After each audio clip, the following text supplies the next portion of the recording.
everyone. Welcome back here on 104.5 The Zone. The NFL Combine well overway. Titans head coach Mike Vrabel sitting down with us at the table. Now, I made fun of your Stio shirts the last time we talked. You come in here in a jacket and button up. You look great. I appreciate it. I figured I'd add some class to this outfit.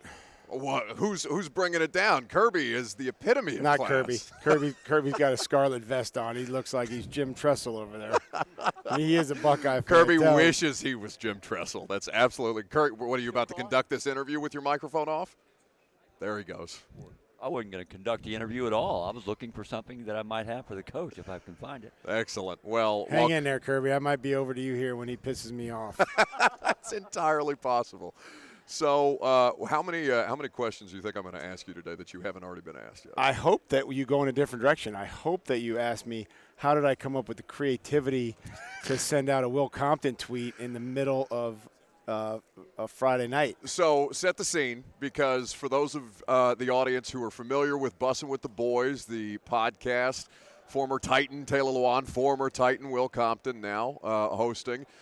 Year 10 has been the thing that has been the discussion point. And you broke the news, NFL insider Mike Vrabel, that Will Compton is coming back for year 10?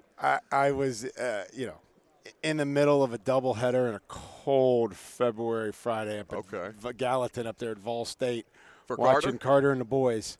And I just scrolling through my phone, and I'm like, I see that the Commanders had signed David Mayo at the 51.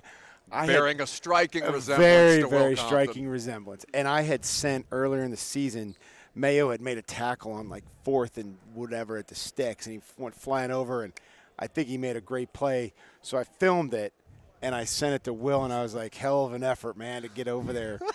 And so it started then, and then I hadn't thought about it until I saw that they signed him, and I was like, let me see if I can doctor this thing up. Who do you like trolling more, Taylor or Will?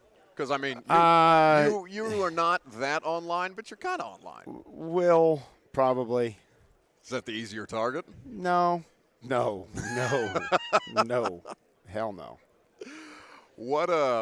I mean, you talked a little bit about Taylor, and obviously that's a tough thing to do, no matter who the player is. But obviously you guys seem to have a really, really good relationship with one another. What's kind of been that? What was kind of the conversation like, as much as you're willing to tell the audience? Sure, it's you want to give the player an opportunity to make the decision, and with his career where he's at, with the injury, with the second injury, so he said that he wasn't interested in retiring at this time, and he knew that we were going to have to move on from the contract. So there were no hard feelings. It was like, hey, not going to rule out, coming back here, but we're not going to have that conversation right now. Let's see what you do, how you get healthy, see what all that looks like.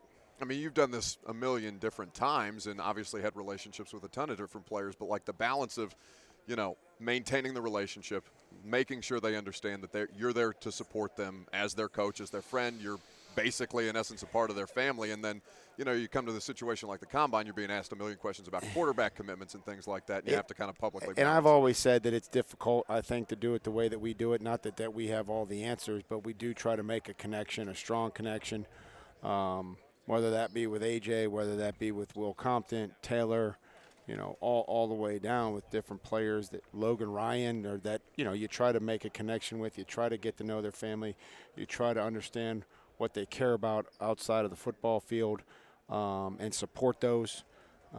But then you also have to make decisions and hold them accountable for different things. And I think that that's always a fine line. I think that they've always found that they appreciate the honesty and the directness. Titans head coach Mike Vrabel is here with us at the NFL Combine, 104.5 The Zone. So now to the process. I mean, that's already been underway of finding new players to add to the roster. But, like, when you're watching guys in college on tape and maybe on defense you see a certain defensive scheme that you're watching and you're saying, all right, I know that the player can do more than necessarily what he's being asked to do within the scheme. How do you kind of separate Right, I think that's time? fair. I think that that's what we always ask our coaches. I ask myself is, we can see what he does, but what could he do? How much versatility can we get out of this player? And you, not that that's a bad thing. Okay, he can only play one position, or he's just an interior defensive lineman. There's no fourth down value, but at least you know and you have a vision for the player. And I think the one thing that you touched on was what could it potentially be? Well, he never really, I'll go back to Brennan Scarlett. And Brennan was an undrafted free agent. With the Texans. He was, yes. Thank you. From Stanford. Played 4 technique. Played 4. I was in a square stance. Played the tackle, mirrored him, put his hands in it. And we watched, and I'm like, well, do we think that this guy, you watched the workout, you think he could be an outside linebacker. We talked to him in the post-draft. Hey, this is the vision that we have for you. This is how we develop a player. And that's part of it, is trying to see what else they could do, because maybe they didn't do as much as what you might have them do in college. Is that most prevalent on defense? I would say probably. I think that probably comes up, an offensive lineman's an offensive lineman. Maybe there's a skill player that you feel like, oh, you could run the ball. Like, he's got good play strength. That, you could flip on the ball, or, you could have a package for him. But I would say that's probably fair to say. Or maybe looking at Chig and Hassan, trying to translate their physicality and speed, athleticism to special teams. Yeah. Really, really impressed with their development from with Craig and Chase, and obviously the development of the player themselves to make such a huge impact on special teams. I think that was somewhat of a, projection. You hadn't seen a ton of it with Hassan you had, but those are examples as well. I think comes into fourth down. I mean, you bring up 2 of the young guys from last year. I thought you were getting ready to whisper to Kirby that you were bored. I didn't know if I was getting time yet or not. Just keep talking. That's how it goes. Mike Vrabel here with us on 104.5 The Zone. The young guys, special teams. Young guys in particular, you leaned on so many of them last year. And out of necessity, obviously. We all know the injury situation. But how excited are you about that group? Not just talking about this year's class that's going to be coming in, but how much further you can build. Yeah, and I just want to make sure that they don't get comfortable and confident. I want them confident, I guess. I just don't want them to take a deep breath. A lot of them made some really good strides and really helped us and improved. I just need them to take a bigger step from year 1 to year 2. Traylon would be a part of that mix, and obviously Malik's development as a quarterback, and Nick Petit, and everybody that we would, Kyle Phillips, and just everybody that we have or we got in the post draft. So those are big steps and big off season for them as far as conditioning and learning and studying. They're not preparing for the draft, and they're not taking visits. It's time to be a professional football player. Now, you brought up a couple of the offensive line situations, and obviously that's going to be a position that you guys are evaluating both in the draft and free agency, one would imagine.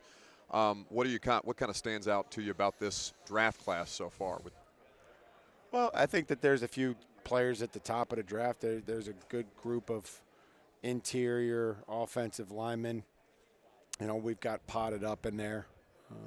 So I think that there does look to be some good depth at that position, just from what I've seen at the East-West game and at the Senior Bowl.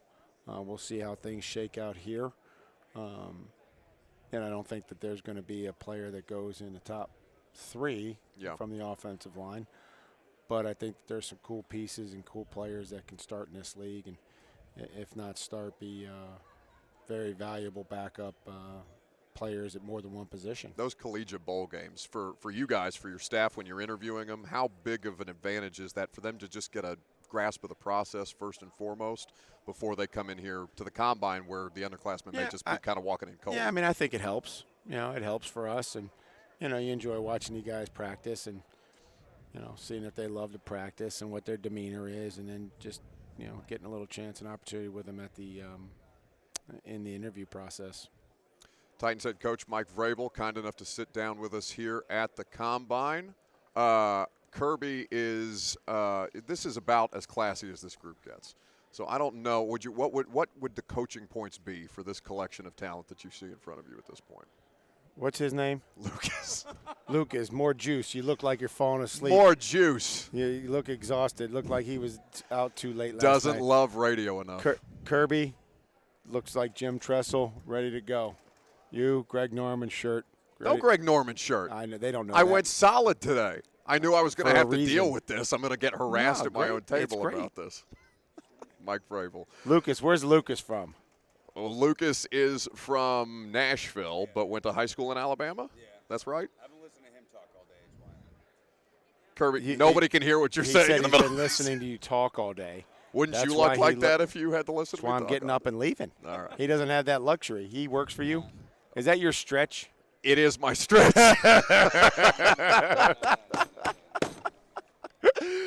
That is my stretch and everything that Now comes he That puts is his associated with headset that. on. Now he- Patently false. All right, get out of here. And that's as much as Stretch gets to talk. No, I'm kidding. Mike Vrabel here with us on 104.5 The Zone. Get out of here already. See you guys.